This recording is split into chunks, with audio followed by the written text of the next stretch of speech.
My name is Misty Cockerill, and I'm a survivor of something unimaginable. In the mid-1990s, I was just a normal teenager in Abbotsford, British Columbia. I had a loving family, went to high school, and spent my time going to movies and listening to music with my best friend, Tanya Smith. We were inseparable. We never imagined the horror that was about to shatter our lives.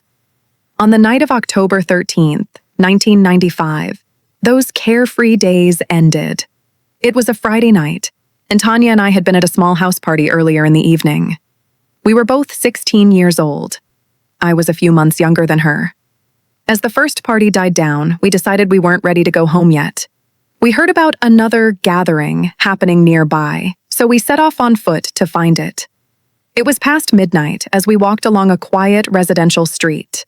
We chatted and laughed, never sensing any danger. Abbotsford felt safe. It was a community where nothing this terrible had happened before. All of a sudden, our world turned upside down.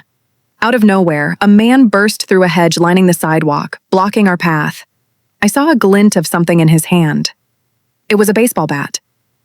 For a split second, I thought it might be a prank, but the look in his eyes was anything but playful. He was a stranger, older than us, maybe in his late 20s or 30s, and the way he looked at us made my blood run cold. Before we could scream or run, he was upon us. He snarled, "Get into the bushes!" and waved the bat aggressively. My heart pounded in my ears as we were forced off the road into a dark clump of trees and brush nearby. Deep in the shadows a few yards off the street, he cornered us in a small clearing. I was trembling from head to toe. The man brandished the bat and demanded that we take off our clothes. I remember feeling like I was in a nightmare, paralyzed with fear. Tanya was sobbing softly, pleading with him, "Please, please don't hurt us." I could see how terrified she was. Something in me snapped. A mix of terror and a fierce urge to protect my friend kicked in. As he focused on Tanya, who, in her fear, had started to comply with his demand, I saw my chance. He had momentarily shifted the bat to one hand while reaching for her. In that instant, I lunged forward and grabbed the bat with both hands. With every bit of strength, I yanked it from him and swung, striking him across his back. For one heart-stopping moment, I thought we might escape. But he was much stronger than me. He barely staggered and roared in anger, and he grabbed the bat back before I could swing again. Enraged, he turned on me. I screamed for Tanya to run. I don't know if she managed to move. I hoped she did, but he was already swinging the bat at me. The first hit slammed into the side of my head with a crack. White light burst in my vision, and pain exploded in my skull.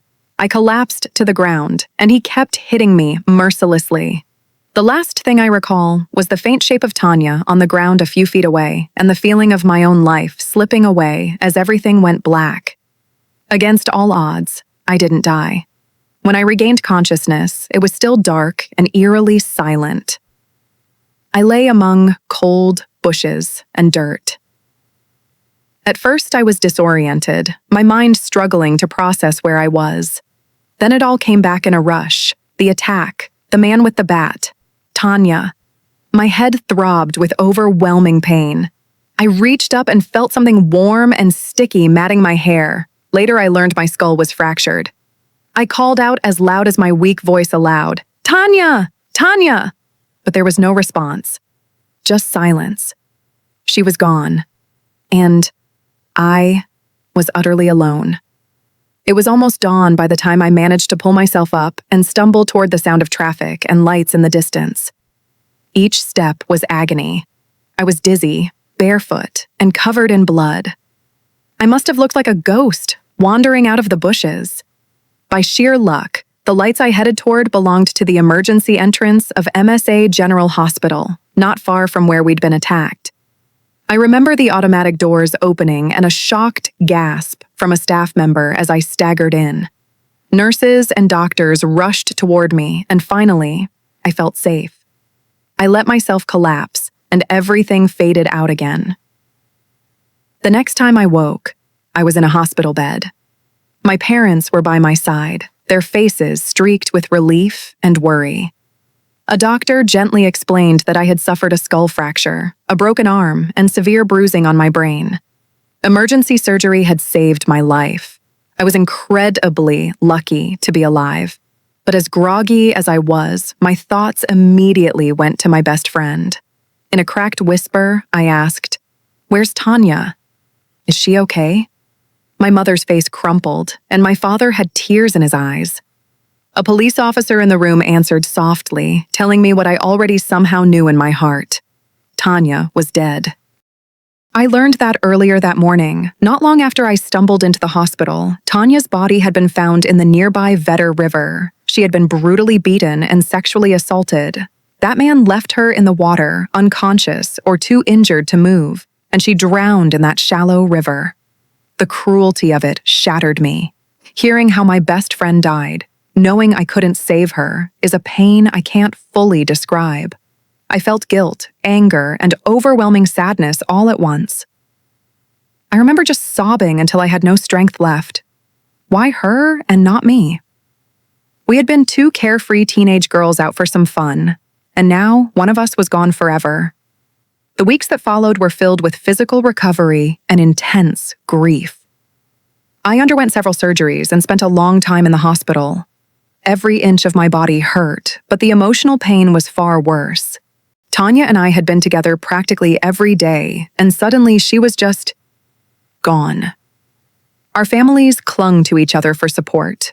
I was too injured to attend her funeral, so I said my own goodbye from my hospital bed, praying she somehow knew I was with her in spirit. While I lay in the hospital, the police launched a manhunt for the attacker. They interviewed me when I was stable, and I gave them the best description I could: his approximate age, height, and anything else I remembered. It wasn't much to go on. It had been so dark, and everything happened so fast. The police assured me they were doing everything possible to find him. They collected evidence from Tanya's body and the scene, including DNA samples and fingerprints. Because I had fought back, there were clues like that baseball bat and other traces that could potentially identify him, but it would take time. Going home from the hospital was supposed to be a relief, but in many ways, I felt more scared there. I returned to a community living in fear. News of Tanya's murder and my attack had spread, and everyone knew an unknown predator, the Abbotsford killer, as the media dubbed him, was on the loose. I was terrified he might come after me, the witness who survived. For a while, I couldn't sleep unless I was in the same room as my parents. My dad installed extra locks and an alarm system. Despite their efforts, I barely slept at all. Every time I closed my eyes, I was back in that clearing, hearing the crack of the bat and fearing the next thing I'd see when I opened my eyes would be that man looming over me. Then, about a month after the attack, the horror took another twisted turn. The police informed us that they had received several bizarre phone calls. An anonymous male caller was ringing 911 and the local police station, claiming to be Tanya's killer. He taunted the police, saying things like they'd never catch him, and he threatened that he was going to attack again. He mentioned details about the crime that only the real killer could know. The authorities were on edge, and so was I. Knowing that the man who did this was out there gloating about it was like salt in a wound. It felt like we were all part of some terrible game he was playing. Then came a truly chilling incident that targeted me directly. In February 1996, Tanya's headstone was stolen from her grave. We found out when a local radio station got an anonymous call from someone. The caller told them to look in their parking lot. There, on the hood of one of the station's cars, they found Tanya's missing tombstone. It had been defaced with crude, taunting messages scrawled in pen. Two of the phrases written on it were, "I'm still out there," and "I'm looking for more." Seeing those words chilled me to the bone. The killer was not only bragging, he was clearly threatening to strike again. By now, it was obvious he enjoyed terrorizing us all. After the tombstone incident, the police moved swiftly to protect me. They arranged for me to stay at a safe location for a while. I basically went into hiding with an officer nearby because we didn't know if he might try to come after me to eliminate the witness. Those months were the darkest. I was alive, but living in constant fear and reliving the nightmare every time I closed my eyes. Meanwhile, the investigators were piecing together clues. They had gathered his fingerprint from one of the notes he left and had DNA evidence from Tanya's case, but they still needed a name to match these two. For months, no suspect was identified. Finally, a breakthrough came in May 1996, about 7 months after the attack. The police decided to release recordings of the killer's voice from those taunting phone calls, hoping someone out there would recognize it. I remember when they played the audio on the local news, hearing that man's smug, chilling voice made my skin crawl. But that decision turned out to be the key. Not long after the recordings were broadcast, tips came in. One caller said, "I know that voice. It belongs to my son." Another person recognized it as his brother's voice. These tips pointed to the same man, a 31-year-old local named Terry Driver. When the police told me they had arrested someone, I broke down sobbing with relief. They finally had him. I learned that Driver's own mother had identified his voice and turned him in, and the evidence against him was overwhelming. His fingerprint matched the one left on the note, and his DNA matched the samples from Tanya. The unknown monster that had haunted my nightmares for months now had a name and a face. The legal process that followed was difficult, but I was determined to see it through for Tanya and for myself. In the summer of 1997, the case went to trial. I had to testify in court, face to face with the man who tried to kill me. I was nervous. My hands shook as I took the oath, but I refused to let fear silence me. I told the courtroom what happened that night, detail by detail. It was painful, and I cried at times, but I got through it. He pleaded not guilty, trying to claim that he just came upon us after someone else had attacked us. He even lied that he drove me to the hospital, a story that made my blood boil because I knew I had saved myself. Thankfully, nobody believed his nonsense. In October 1997, the verdict came. Terry Driver was found guilty of the first-degree murder of Tanya and the attempted murder of me. The judge declared him a dangerous offender, which meant he would be locked up indefinitely with virtually no chance of release. I will never forget the feeling in that courtroom when I heard guilty. I let out a breath I felt I'd been holding for 2 years. I cried with relief. Justice was served, at least on paper. He would never be able to hurt anyone else. After the trial, I wish I could say everything was suddenly better, but healing is a long journey. Physically, I got better. My broken bones mended, and the scars on my head eventually were hidden by my hair. But emotionally, I was still scarred. I had nightmares and panic attacks for a long time. I struggled with survivor's guilt, constantly wondering why I survived and Tanya did not. Therapy helped me slowly accept that it was not my fault. The blame lay only with the attacker. Recovering mentally and emotionally was the hardest part. For a while, I was extremely fearful and wouldn't leave my house after dark. I jumped at every sudden noise. But bit by bit, I began to reclaim my life. I finished high school. I even found the courage to go to college. It wasn't easy, but I refused to let him destroy my future along with Tanya's. Over the years, I became an advocate for victims of violent crime. I started sharing my story publicly in hopes of helping others. I spoke to students and even to police trainees about what it's like to be a survivor. I helped establish a local support group for people affected by homicide. Turning my pain into purpose gave me a reason to keep going. It didn't bring Tanya back or erase what happened, but it allowed me to make something good come from it. On a personal level, I found happiness again too, which at one time I never thought would be possible. I fell in love and started a family of my own. Becoming a mother was both joyous and challenging because it made me even more protective. But my children have been a huge part of my healing. They give me hope and a reason to smile every day. Even with Driver behind bars, I would occasionally have nightmares that he somehow got out.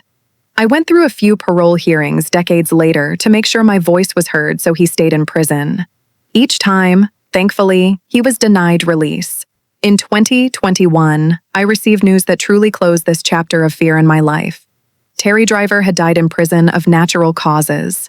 I was not sad about it at all. When I learned he was dead, I felt relief, like a final shadow lifting.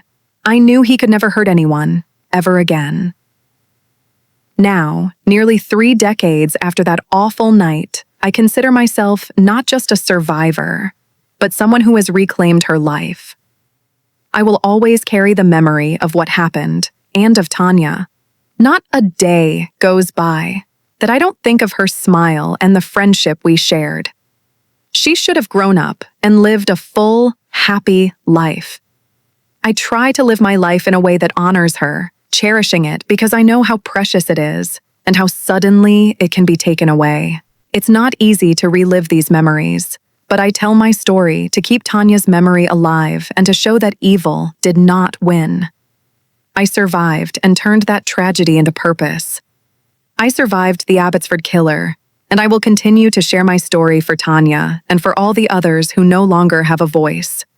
Thank you so much for spending time with this story. If it resonated with you and you'd like to hear more real-life survival tales, please tap the like button and consider subscribing to the channel. It's a big help and lets me know you're enjoying this kind of content. I'd also love to know whose story you'd like me to cover next. Drop your suggestions and thoughts in the comments below. Your engagement keeps the channel alive, and I appreciate every single one of you for listening. Stay safe, and I look forward to sharing another story with you soon.